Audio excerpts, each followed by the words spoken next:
ओम नमः सिद्धेभ्यः।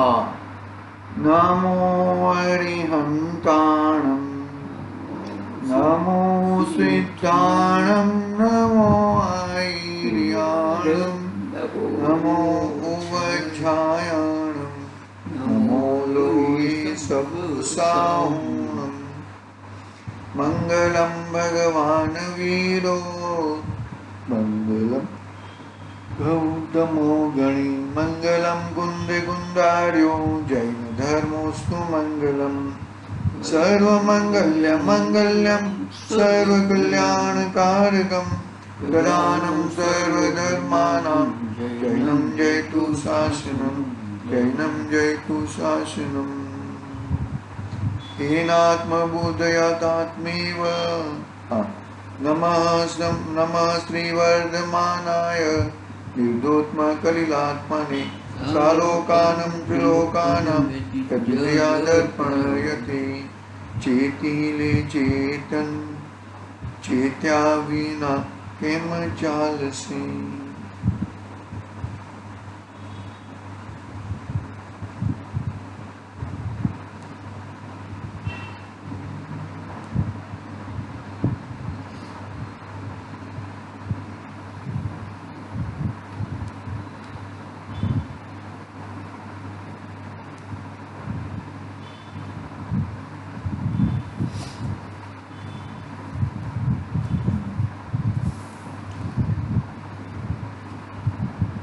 रत्नाकरण सावकाचार आचार्य संबंधभद्र देवदाय रचित महान चरणान योग का शास्त्र अपने सामने विराजमान है। छठा अधिकार भावना अधिकार चल रहा है। आवश्यक परिहाणी नाम की भावना, 14वीं भावना की चर्चा आज हम पढ़ेंगे। क्या बताना चाहते हैं? आवश्यक परिहाणी क्या है, किसको आवश्यक, श्रावक के आवश्यक क्या है, और मुनिराज के आवश्यक क्या है, और निश्चय आवश्यक क्या है, व्यवहार आवश्यक क्या है। बहुत ही महत्वपूर्ण बात है। गुरुदेव के प्रवचनों के माध्यम से यदि हम कहें तो आवश्यक तो एक ही होता है। कौन सा आवश्यक? कि अपने स्वभाव में रहना, अपने वस्तु में रहना, वही आवश्यक है। और वो आवश्यक से सभी आवश्यक पले जाते हैं। मेन आवश्यक कौन सा कहा? कि अपने निश्चय से, अपने स्वभाव में रहना, अपने वस्तु में रहना, अपने में ही रमना। तो वही उसमें परद्रव्य की कोई जरूरत नहीं है। तो वो निश्चय आवश्यक तो वही हो गया। मुनिराज के लिए भी लगता है वो आवश्यक, और श्रावक के लिए भी लगता है। लेकिन अभी ये अपना 14वीं भावना है, उसमें आवश्यक परिहाणी भावना क्या है वो पढ़ते हम। अब आवश्यक परिहाणी नाम की 14वीं भावना का वर्णन करते हैं। जो आवश्यक करने योग्य है उसे आवश्यक कहते हैं। जो आवश्यक ये करना ही चाहिए, ये 6 आवश्यक है। श्रावक के 6 आवश्यक और मुनिराज के 6 आवश्यक। मुनिराज को 6 आवश्यक उनका रहता ही है, और श्रावक के भी 6 आवश्यक रहते ही हैं। तो जो आवश्यक करने योग्य है उसे आवश्यक कहते हैं। आवश्यकों की हानि नहीं करने का चिंतन व आवश्यक परिहाणी नाम की भावना है। आवश्यकों की हानि नहीं करना, आवश्यक छोड़ नहीं देना, आवश्यक निरंतर करते रहना, वो आवश्यक, वो उसका नाम है आवश्यक परिहाणी भावना। अथवा जो इंद्रियों के वश नहीं होता, जो इंद्रियों के वश नहीं होता उसे अवश्य कहते हैं। अवश्य जो मुनि, उनकी क्रिया को आवश्यक कहते हैं।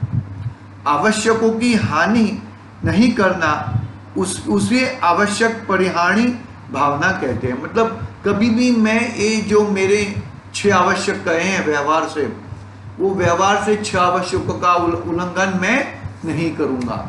देव पूजा, गुरुपास्ति, स्वाध्याय, संयम, तप और दान। तो ये जो 6 आवश्यक है वो श्रावक के कहे। अभी मुनिराज के आवश्यक क्या है वो कहते हैं। देखो, आवश्यकों के 6 भेद हैं: सामायिक, स्तवन, वंदना, प्रतिक्रमण, प्रत्याख्यान और काव्यसर्ग। जो हम काल अनंत भम्यो जग में सही दुख भारी, तो उसका जो है ना 6 पाठ है ना, 6 लेसन है 6, तो ये 6 पाठ वो 6 आवश्यक है: सामायिक, स्तवन, वंदना, प्रतिक्रमण, प्रत्याख्यान और काव्यसर्ग।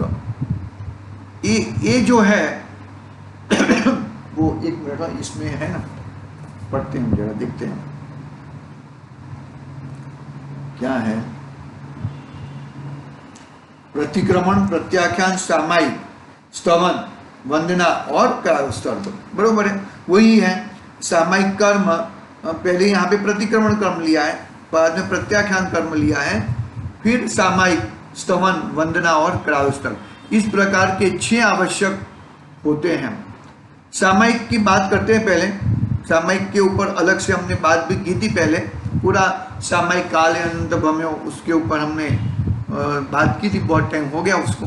देखो, सामायिक, देह से भिन्न ज्ञानमय की जिसकी देह है, देह से भिन्न, अपने आत्मा से भिन्न, मेरे शरीर से, ये शरीर से भिन्न ज्ञानमय जिसकी देह है। ज्ञानमय यानी कि मेरा भगवान आत्मा ज्ञानमय है, मेरा आत्मा शरीरमय नहीं है। देह से भिन्न ज्ञानमय ही जिसकी देह है, ऐसे परमात्मा स्वरूप कर्म रहित चैतन्य मात्र शुद्ध जीव का एकाग्रता पूर्वक ध्यान करने वाला मुनि सर्वोत्कृष्ट निर्वाण को प्राप्त होता है। चैतन्य मात्र शुद्ध जीव का एकाग्रता पूर्वक ध्यान करने वाले मुनि सर्वोत्कृष्ट निर्वाण को प्राप्त होते हैं। निर्विकल्प शुद्ध आत्मा के गुणों में जिनका मन स्थिर नहीं होता है, ऐसे तपस्वी मुनि 6 आवश्यक क्रियाओं की अच्छी तरह अंगीकार करे तथा आते हुए शुभ अशुभ कर्मों को करे और अशुभ कर्मों के आश्रवों को रोके, टाले। देखो क्या कहा है यहाँ पर। सामायिक यानी कि क्या मेन, तो मेन एक तो सामायिक यानी कि समय वत्ता आयिक, तो एकमात्र समय यानी कि आत्मा का ही ध्यान, मैं ज्ञान स्वभावी आत्मा हूं, उसका ही ध्यान, उसका नाम है सामायिक। देह से भिन्न ज्ञानमय ही जिसकी देह है, बरोबर है, ऐसे परमात्मा स्वरूप, बरोबर। कर्म रहित मैं कर्म रहित, कर्म जुदा है, आत्मा जुदा है। कर्म क्या है? कर्म जड़ है, पुद्गल है, और मेरी आत्मा चेतन है, जीव है। तो ये दोनों के बीच में अत्यंत अभाव है। तो क्या हुआ, मेरा आत्मा कैसा है कि चैतन्य मात्र शुद्ध जीव का एकाग्रता पूर्वक ध्यान करने वाले मुनि सर्वोत्कृष्ट निर्वाण को प्राप्त करते हैं। यानी कि जो चैतन्य मात्र शुद्ध स्वभाव है, उसका ध्यान करने वाला मुनि उसका ध्यान करते हैं, वो निर्वाण को प्राप्त करते हैं। ऐसा निर्विकल्प शुद्ध आत्मा के गुणों में जिनका मन स्थिर नहीं होता है, ऐसे तपस्वी मुनि 6 आवश्यक क्रियाओं को अच्छी तरह अंगीकार करे तथा आते हुए अशुभ कर्मों को रोकते हैं। अशुभ कर्मों, मुनिराज कभी अशुभ कर्मों में जाते ही नहीं है। शुभ क्रिया रूप उनकी क्रिया चालू ही रहती है, अशुभ कभी करते ही नहीं है। प्रथम तो सुंदर असुंदर वस्तु में तथा शुभ अशुभ कर्म के उदय में राग द्वेष नहीं करो। प्रथम तो कोई ये बहुत सुंदर है, एक कदरूपी है, ये शुभ अच्छा है, अशुभ खराब है, इसमें राग द्वेष मत करो। एक बात, आहार वस्तिकादि, आहार यानी कि आहार लेते हैं मुनिराज, आहार, और वस्तिकादि यानी कि रहने के स्थान, जो गुफा इत्यादि में रहते हैं या जंगल में या वृक्ष के नीचे रहते हैं, तो वस्तिकादि के लाभ और अलग। आहार मिला तो भी ठीक है, नहीं मिला तो भी ठीक है, वस्तिकादि मिला तो भी ठीक है, नहीं मिला तो भी ठीक है, उसमें संभाव करो। स्तुति निंदा में, आदर अनादर में पाषाण रत्न में, जीवन मरण में, शत्रु मित्र में, सुख दुख में, श्मशान महल में राग द्वेष रहित परिणाम संभाव है। मतलब दोनों इक्वल है। पाषाण भी मेरे लिए वही है और रत्न भी मेरे लिए वही है, दोनों मेरे लिए पत्थर के समान है। लोहा भी वैसा है और सोना भी वैसा है, मेरे तो दोनों में से कोई भी काम का नहीं है। शत्रु भी मेरे लिए खराब है और मित्र भी मेरे लिए खराब है। बाहर का संयोग का सुख और संयोग वियोग में दुख, दोनों मेरे लिए एक ही है। तो ऐसा चीज ऐसा होने से सामायिक हो सकती है, बाकी ये अच्छा है ये बुरा है उसमें कभी सामायिक होती नहीं है। तो जो साम्य भाव के धारक हैं वे बाह्य पुद्गलों को अचेतन व अपने से भिन्न तथा आत्म स्वभाव में हानि वृद्धि के अकर्ता जानकर राग द्वेष करना छोड़ देते हैं तथा अपने जो शुद्ध ज्ञाता दृष्टा रूप अनुभव करते हुए राग द्वेषादि विकार रहित करते हैं, उनके साम्य भाव होता है, वही सामायिक है, वही सामायिक है और वो सामायिक हमें करनी चाहिए। आगे देखो, स्तवन, निरंतर हमें सामायिक में रहना चाहिए। स्तवन, भगवान जिनेन्द्र का अनेक नामों के द्वारा स्तवन करना वह स्तवन नाम का आवश्यक है। भगवान जिनेन्द्र का अनेक नामों के द्वारा स्तवन करना वह स्तवन नाम का आवश्यक है। आपने कर्म रूप शत्रुओं को जीता है, अतः आपका नाम जिन है। आपने क्या किया है? कर्म रूपी शत्रुओं को जीता है, अतः आपका नाम जिन है। आपको किसी ने बनाया नहीं है तथा आप स्वयं ही अपने स्वरूप में रहते हैं, अतः आप स्वयंभू हैं। कर्म रूपी शत्रुओं को जीता है, आप जिन हो। आपने आपको किसी ने बनाया नहीं है, इसके लिए आप स्वयंभू हो। आप केवल ज्ञान रूप नेत्र द्वारा त्रिकालवर्ती पदार्थों को जानते हो, अतः आप त्रिलोचन हो। त्रिलोचन यानी कि भूतकाल, वर्तमान काल और भविष्यकाल, तीन को एक साथ में जानते हो, त्रिलोचन हो। स्तवन करते हैं ना हम, किसका स्तवन करते हैं? भगवान का तो स्तवन करते हैं। तो भगवान कैसे है? जीन है, स्वयंभू है, त्रिलोचन है। और आगे, अपने मोह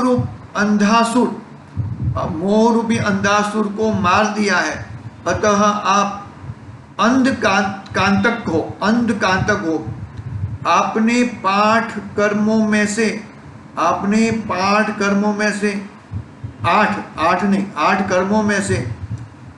कर्मों में से 4 घातिया कर्म रूपी आधे बैरियों को नाश करके अद्वितीय ईश्वर पना पाया है, अतः आप अर्ध नारीश्वर हो।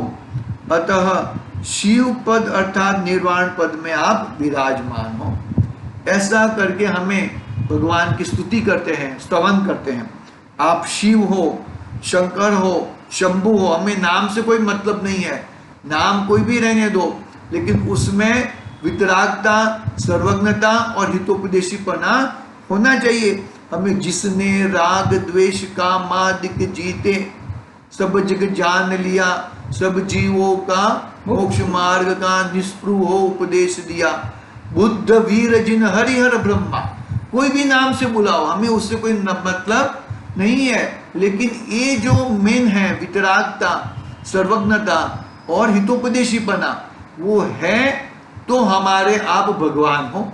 हमें नाम से कोई मतलब नहीं है। नाम कोई भी महावीर हो या शंकर हो या शंभु हो या शिव हो, हमें उससे कोई मतलब नहीं। लेकिन यदि राग वाले हैं तो वो हमारे भगवान नहीं है। वितरागता ही हमारा लक्षण है, सर्वज्ञता दूसरा लक्षण है और हितोपदेशीपना तीसरा लक्षण है। तो ये लक्षण रहा तो नाम से हमें कोई मतलब नहीं है।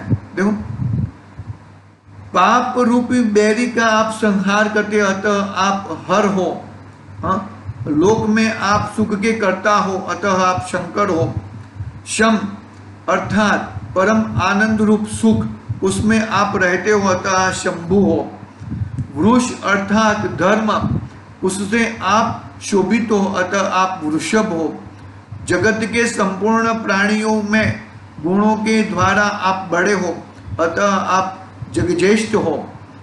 क अर्थात सुख उसके द्वारा आप सभी जीवों को पालन करते हो, अतः आप कपाली हो।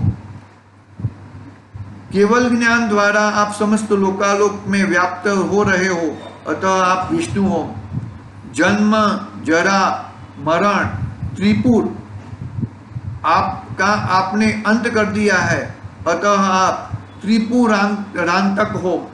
इस प्रकार से इंद्र ने आपका 1008 नामों द्वारा स्तवन किया है। इंद्रों ने 1008 नामों से स्तवन किया है, आपकी स्तुति की है। मैं भी ऐसी आपकी स्तुति करूंगा। गुणों की अपेक्षा आपके अनंत नाम है। इस प्रकार भावों में 24 तीर्थंकरों में गुणों का चिंतन करके स्तवन करना, वह स्तवन नाम का आवश्यक है, वह स्तवन नाम का आवश्यक है। तीसरा आवश्यक वंदना।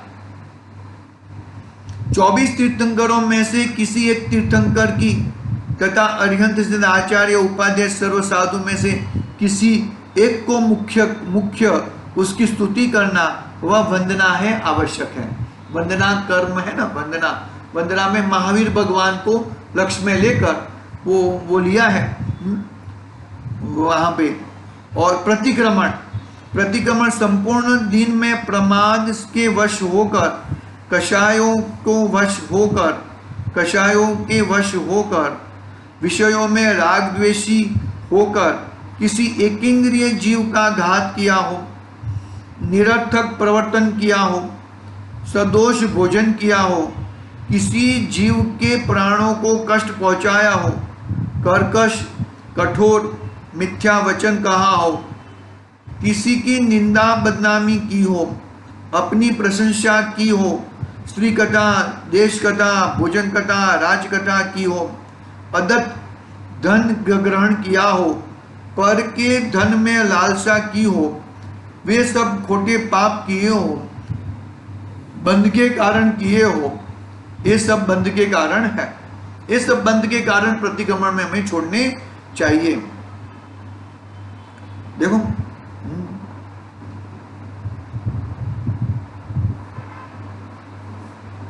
हाँ, अब ऐसे पाप रूपी परिणामों से भगवान पंच परम गुरु हमारी रक्षा करें।